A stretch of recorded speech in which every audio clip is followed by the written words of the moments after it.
Boa noite. Boa noite. Polícia Federal pede ao Supremo para ouvir Lula na Lava Jato. Governo entrega ao TCU novas explicações sobre contas de Dilma. Ministério Público pede fim de 9 empresas por cartel de trens em São Paulo. Justiça decreta a prisão da mãe e do padrasto do menino encontrado morto num freezer. Acidente com guindaste mata mais de 100 na grande mesquita de Meca. E Justiça da Venezuela condena o líder opositor Leopoldo Lopes a quase 14 anos de prisão.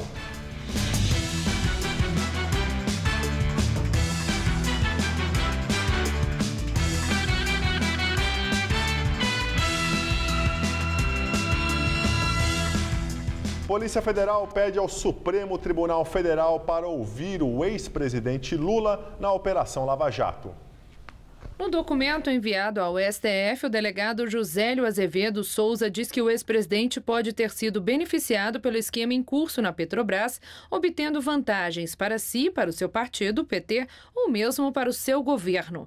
Para embasar o pedido, o delegado se ampara nos depoimentos do doleiro Alberto Youssef e do ex-diretor da Petrobras, Paulo Roberto Costa.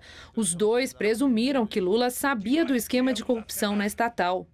Em seu relatório, o delegado reconhece que não há provas do envolvimento direto de Lula, porém considera que a investigação não pode se furtar à luz da apuração dos fatos. Agora, o pedido será analisado pelo Procurador-Geral da República, Rodrigo Janot. Se ele concordar, caberá ao ministro Teori Zavascki, relator da Lava Jato no STF, decidir se autoriza o depoimento de Lula. A Polícia Federal pede que também sejam ouvidos os ex-ministros Ideli Salvati, Gilberto Carvalho e José Dirceu. O documento menciona a presidente Dilma Rousseff, citando que ela foi ministra de Minas e Energia, presidente do Conselho de Administração da Petrobras e chefe da Casa Civil durante o governo Lula. Mas conclui que ela não pode ser investigada por determinação da Constituição. Em nota, o ex-presidente Lula disse ter certeza da legalidade das atividades dele antes, durante e depois de deixar o governo. Ministério Público de São Paulo pede na Justiça a devolução de 918 milhões de reais de 9 empresas acusadas de formação de cartel na prestação de serviços para a CPTM. Os promotores solicitam também que as empresas sejam dissolvidas, o que na prática é um pedido para que elas não atuem mais no Brasil. É um passo que cada vez mais nós estamos adiantando no sentido de responsabilizar as sociedades e as pessoas que praticaram cartel e ganham contratos no Brasil através do sistema metroferroviário. São acusadas a Alstom, Bombardier, CAF, Siemens, MGE, MPE, Tejofran, Temoinsa e Transsistema de Transporte. Na ação, os promotores dizem que houve atuação do cartel nos contratos de manutenção de 88 trens da CPTM, firmados em 2007, quando José Serra, do PSDB, era o governador de São Paulo. Essa é a terceira ação civil pública relacionada à suspeita de cartel em licitações do metrô e da CPTM. A CAF não quis comentar. A Bombardier afirma que opera sob padrões padrões éticos e tem colaborado com as investigações. A Tejofran diz que não foi notificada. A Alstom vai se manifestar no processo. A Siemens afirmou que colabora com as autoridades. O Jornal da Gazeta não conseguiu contato com as demais empresas. Direto de Brasília, Josias de Souza fala sobre o pedido da Polícia Federal para ouvir Lula na Lava Jato. Uma das fases da Operação Lava Jato recebeu um nome sugestivo, erga omnes. É do latim, significa vale para todos. Até aqui, a movimentação na carceragem da Polícia Federal em Curitiba não autoriza nenhum tipo de dúvida. Já passaram pela cadeia ou continuam presos executivos de grandes empreiteiras, ex-diretores poderosos da Petrobras, políticos. Muita gente já foi inclusive condenada pelo juiz Sérgio Moro. Mas a Lava Jato enfrenta agora um teste decisivo. O delegado Josélio Souza, da Polícia Federal, pediu autorização ao Supremo Tribunal Federal para interrogar Lula. Agora nós vamos saber se realmente vale para todos. O delegado Josélio conduz um pedaço do inquérito que envolve políticos com mandato suspeitos de receber propinas na Petrobras. Esse pedaço do inquérito corre no Supremo Tribunal Federal. O delegado sustenta que, com base em tudo o que verificou no inquérito, ele tem a necessidade de ouvir Lula, ele não pode se furtar de interrogar o ex-presidente. O delegado sustenta que, como presidente da República na época da montagem do esquema, Lula pode ter recebido desse esquema montado na Petrobras benefícios para si, para o PT ou para o governo dele, que mantinha no Congresso uma base de apoio sustentada por propinas provenientes da Petrobras. Toda a argumentação do delegado é lógica demais para ser desprezada pelo ministro Teori Zavascki, que é o relator da Lava Jato no Supremo e a quem vai dar a palavra final sobre se Lula pode ou não ser interrogado. O Brasil merece que Lula seja interrogado na Lava Jato. Nem que seja para o ex-presidente repetir diante de uma autoridade policial, de procuradores da República, a velha desculpa de que não sabia de nada. Depois, ainda que o inquérito não produza nenhuma consequência em relação a Lula, o brasileiro estará autorizado a escolher que tipo de papel deseja desempenhar nesse enredo de desconversa. Há dois papéis possíveis. Você pode escolher o papel de bobo ou de cínico. Boa noite.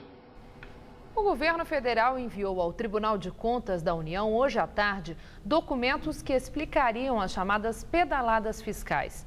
Esse já é o segundo volume entregue ao TCU. A primeira entrega aconteceu em julho. As 40 páginas de documentos foram entregues pessoalmente pelo advogado-geral da União, Luiz Inácio Adams. Hoje era o último dia do prazo dado pelo TCU para que o governo se explicasse. A data foi adiada algumas vezes. As chamadas pedaladas fiscais são manobras supostamente feitas pelo governo Dilma Rousseff para maquiar as contas públicas de 2014. Esses procedimentos teriam contrariado a lei de responsabilidade fiscal. Se fosse crime, por que então foi aceito no passado? Por que foi validado no passado? Por que em 2001 adotaram 100 decretos numa realidade fiscal adversa, em que o governo não conseguiu atingir a sua meta fiscal e mesmo assim adotou mais 100 decretos e isso considerou regular? Agora é regular? Agora os documentos serão enviados ao setor técnico do tribunal para análise. Em seguida, o relator do processo, o ministro Augusto Nardes, deve formular o seu voto. O julgamento ainda não tem data marcada. Todos os auditores são concursados e têm uma formação técnica e nós vamos analisar tecnicamente. Portanto, não há análise política. O que nós queremos é estabelecer para a nação uma transparência nas contas, porque a sociedade quer saber onde os recursos foram colocados e de que forma isto foi colocado, se a lei foi cumprida. Então, nós vamos observar de forma muito restrita a questão da lei da responsabilidade fiscal e a Constituição Federal. Em viagem a Teresina, no Piauí, a presidente Dilma Rousseff volta a criticar pessoas que, segundo ela, são adeptas da teoria do quanto pior, melhor. Nós enfrentamos hoje um momento em que muita gente considera que quanto pior, melhor. Quanto pior, melhor para uma minoria. Quanto pior, pior para o conjunto da população brasileira. Nós devemos repudiar esses que querem sempre o desastre, sempre a catástrofe. Quando nós todos agimos em conjunto, o governo federal, o governo municipal e o governo estadual, prefeito, e o governo municipal, nós somos capazes de transformar o país. É claro que o Brasil hoje passa por dificuldades, mas são dificuldades que nós superamos, porque nós somos capazes de superar. E agora o comentário de política com José Neumann e Pinto. Sabe que você viu o voo da barata tonta, né? A presidente Dilma Rousseff foi ao Piauí. Ao ir ao Piauí, ela completou a obra que fez o Brasil ser rebaixado de grau, de crédito, de credibilidade pela agência de risco Standard & Poor's, de pé e pobres, né? Seria uma tradução, digamos, livre, né?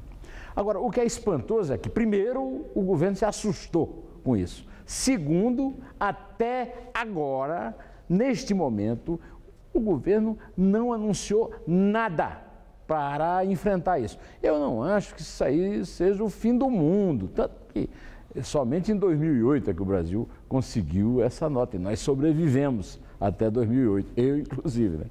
O problema todo é que o governo simplesmente não sabe o que fazer e isso está evidente nessa baratontice da Dilma lá em Teresina. Agora, se ela tivesse parado, ela poderia ter entendido. Por exemplo, ela foi a uma obra da Transnordestina, uma ferrovia que foi criada em 2006 para custar 4,5 milhões, tinha que ser acabada em 2008, em 2007 isso aí aumentou para 9, em 2013 para 10 e agora está em 11 com promessa de entregar a ferrovia o ano que vem. Ela disse que vai lá inaugurar.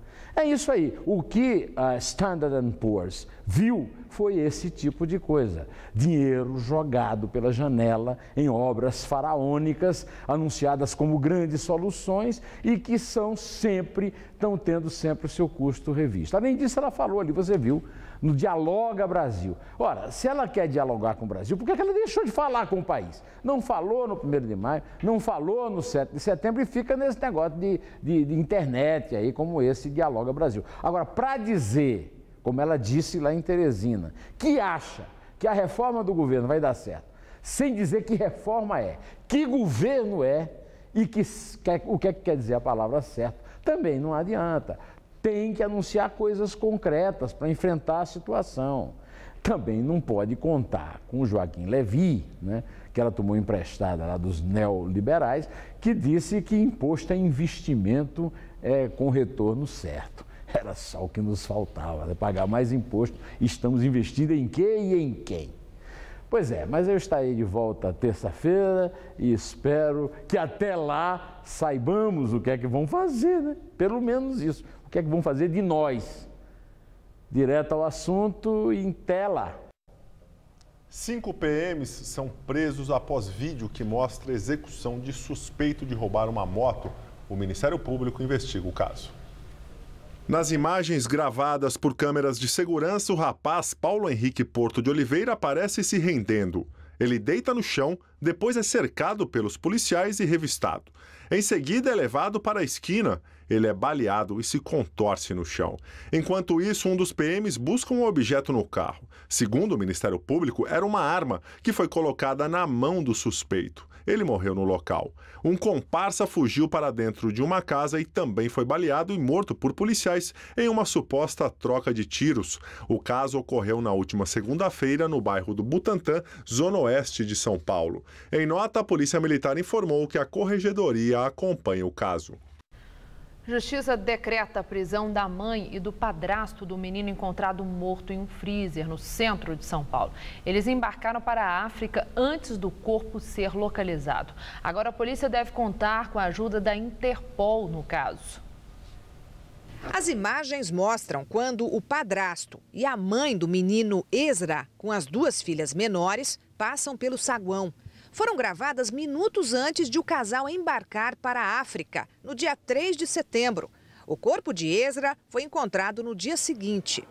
Nas imagens das câmeras do prédio onde a família morava, o freezer, onde estava o corpo da criança de 7 anos, aparece sendo carregado 6 dias antes para o apartamento, trazido da loja de doces da família no térreo. Nessas outras imagens de 20 dias atrás, Ezra aparece caminhando pelo saguão do prédio. Eu conhecia mais ele, que tomava conta aqui, né, que era o dono, estava sempre aqui. Padrasto? Padrasto, era um negão muito fino, muito educado. As 2 meninas eram filhas dele, estavam na escola, tudo na escola. E esse maiorzinho era filho só dela, né? E como é que a família agia aqui no bairro? Normal como qualquer família, os negócios até iam bem. De acordo com a delegada do caso, Ezra veio da África do Sul para viver com a mãe em São Paulo há menos de um ano. Nesse período, o Conselho Tutelar recebeu denúncia de que o menino estava sendo maltratado. A criança tinha marcas de agressões no corpo. A mãe declarou que batia no intuito de educar, não de machucar. Depois de um mês num abrigo, o menino foi devolvido à família. Hoje, o secretário de Segurança Pública disse que o casal de sul-africanos é considerado fugitivo e que a Interpol deve auxiliar nas buscas. O casal é foragido, agora ele está fora do território nacional. estando fora do território nacional. O que a Polícia Civil pode realizar é continuar as investigações, trocar essas informações, verificar para onde foi e, eventualmente, a partir de tratados internacionais, não só pedir o auxílio eventual da Interpol, mas também pedir via Ministério da Justiça a extradição dessas duas pessoas. A agência de classificação de risco Standard & Poor's anunciou hoje que rebaixou as notas de crédito de longo prazo em moeda estrangeira dos estados de São Paulo, Minas Gerais e Santa Catarina de BBB- para BB+. Com isso, esses estados passam a ser classificados como grau especulativo. A agência também rebaixou o rating do estado do Rio de Janeiro de BB+ para BB. Segundo a Standard & Poor's, diante do cenário de contração econômica do Brasil, o crescimento desses governos locais e regionais sofrerão no restante de 2015 e 2016. Agora vamos ao comentário de economia com Vinícius Torres Freire. Foi um Deus nos acuda a notícia de que o governo do Brasil é outra vez considerado um devedor de risco, talvez mal pagador. Pode ter passado a impressão de que ocorreria uma catástrofe no dia seguinte. Como o dólar não subiu muito mais além das alturas em que estava, parece que não aconteceu grande coisa. Mas aconteceu e está acontecendo sim. Os grandes bancos acreditam agora que o dólar vai a pelo menos R$ 4,00 até o final do ano. Só para lembrar, o dólar está em R$ 3,87. Faz um ano custava R$ 2,30, um aumento de quase 70%. Se nada mudar radicalmente no governo da economia, o dólar continuará subindo para R$ 4,30 no ano que vem, no mínimo. Não é apenas a viagem para o exterior ou o produto importado que vão ficar mais caros. Tudo que o Brasil vende no exterior vai ficar mais caro também, até a carne. Assim, as previsões de inflação do ano que vem voltaram a subir. Previa-se que a inflação cairia para uns 5% em 2016, isso até a semana passada. Agora a previsão é de 6,5%. Assim, os juros influenciados pelo Banco Central não caem. Além do mais, o dólar é apenas um dos sintomas da piora financeira. As taxas de juros de empréstimos de longo prazo negociadas no mercado financeiro continuam a disparar. Assim, a economia não cresce. Os economistas do Itaú, por exemplo, prevêem agora a recessão de quase 3% neste ano e de 1% no ano que vem, pelo menos. Se confirmadas essas previsões, o Brasil terá o pior triênio de crescimento desde a hiperinflação do final do governo Sarney, de 1988 a 1990. Claro, não vamos ter hiperinflação, não é essa a questão.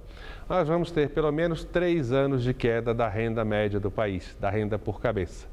Vamos ter provavelmente desemprego de 10% no ano que vem. No ano passado, ele chegou a cair a apenas 5%.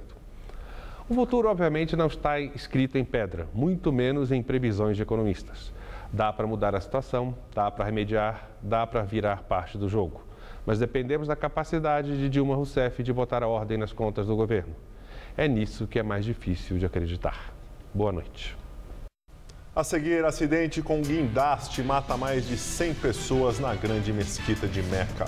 E ainda, a Justiça da Venezuela condena o líder opositor Leopoldo Lopes a quase 14 anos de prisão. E a Organização de Direitos Humanos divulga vídeo mostrando que os refugiados no campo da Hungria são humilhados e alimentados como se fossem animais. Mas e se eu precisar de dinheiro para renovar o estoque da minha empresa? Tem crédito para mim? Claro, capital de giro. E se eu não puder começar a pagar agora? A gente dá um prazo? Ah, se eu soubesse, eu já fiz outro empréstimo. Traz pra Caixa. A gente negocia uma condição imbatível. Se precisar, pode contar. Caixa, sua parceira de todas as horas. Tiago acaba de fazer a melhor entrevista de emprego da sua vida. Tiago saiu do Rio de Janeiro, mas o carro teve uma pane. Amanda, do Centro de Controle, avisou o seu Jair, motorista do guincho. Sem os investimentos em segurança do Grupo CCR, o seu Jair não teria ajudado o Tiago a chegar a tempo em São Paulo. E a entrevista seria assim. É para facilitar a vida de todos que o Grupo CCR trabalha, cuidando de rodovias, para que todos tenham as melhores entrevistas e os melhores momentos de suas vidas. CCR, é por aqui que a gente chega lá. Se você quer estudar jornalismo, relações públicas, publicidade e propaganda ou rádio, TV e internet, a Faculdade Casper Liber é o seu lugar. Quer conhecer? Eu te levo! Aqui Aqui a gente aprende na sala de aula e também em laboratórios de rádio, fotografia, edição de imagens e estúdios de TV. Você também pode colaborar em revistas, sites, programas de TV e rádio laboratoriais. E tem oportunidade de estágio dentro da Fundação Casper Libero. São mais de 60 anos de tradição numa localização incrível. Faculdade Casper Libero, formando os melhores profissionais da comunicação. Quer saber mais? Acesse nosso site. Hoje no Tudo Seu. Eu converso com Ana Mulaerte, diretora por trás de um filmão que acaba de sair aqui no Brasil e já foi premiado no exterior. Tem Zé Armando Vanucci, direto dos bastidores da TV. E um papo com a banda brasileira que conquistou o mundo, Sepultura. Ai de você se não aparecer. Todo Seu é hoje, 10h30 da noite. Tô te esperando, hein?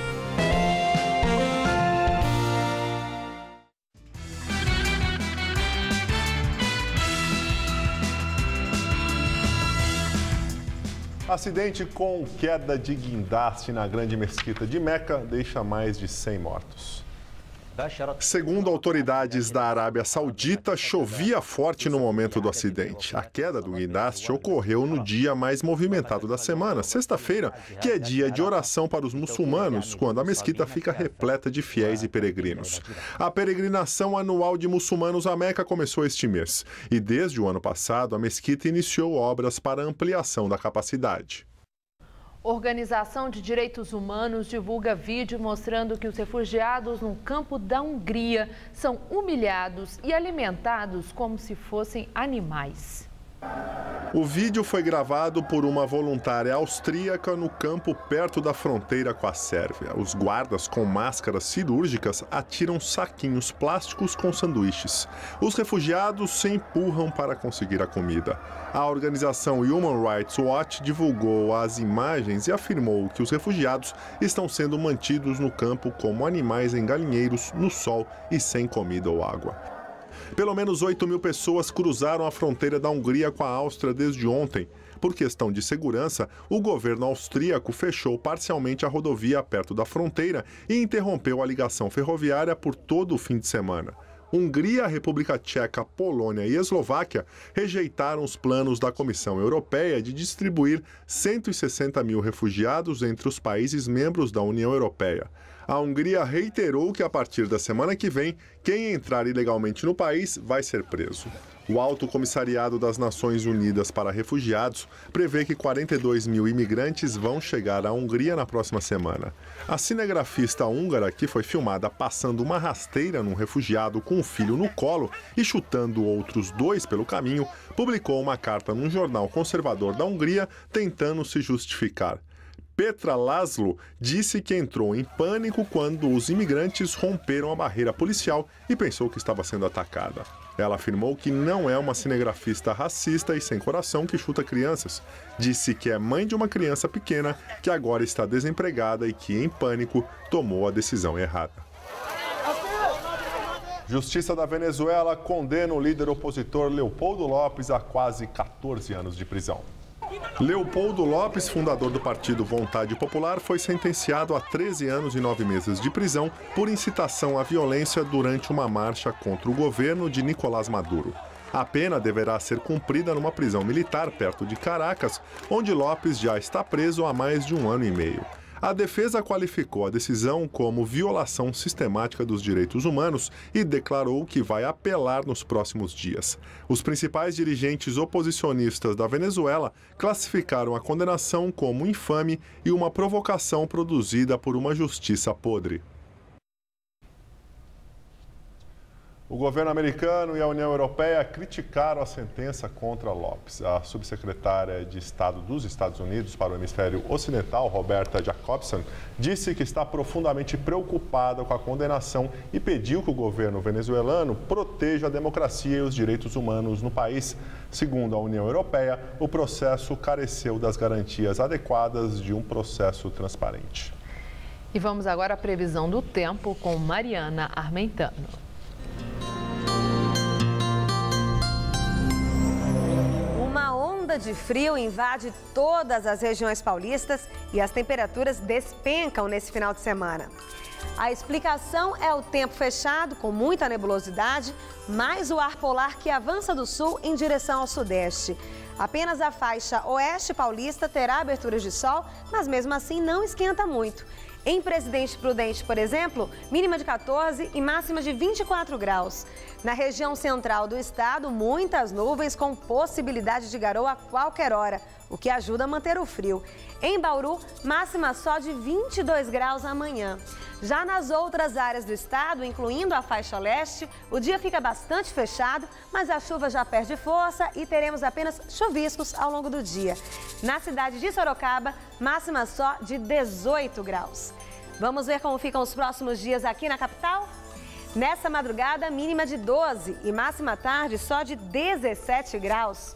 No domingo, dia também fechado, com máxima prevista de 18. E a semana começa com algumas aberturas de sol e mais chuva. As temperaturas ficam entre 13 e 23 graus na segunda-feira. A edição das 10 do Jornal da Gazeta fica por aqui. Uma boa noite para você. Você fica agora com o Rony Von no Todo Seu. Uma ótima noite para você. Um bom final de semana.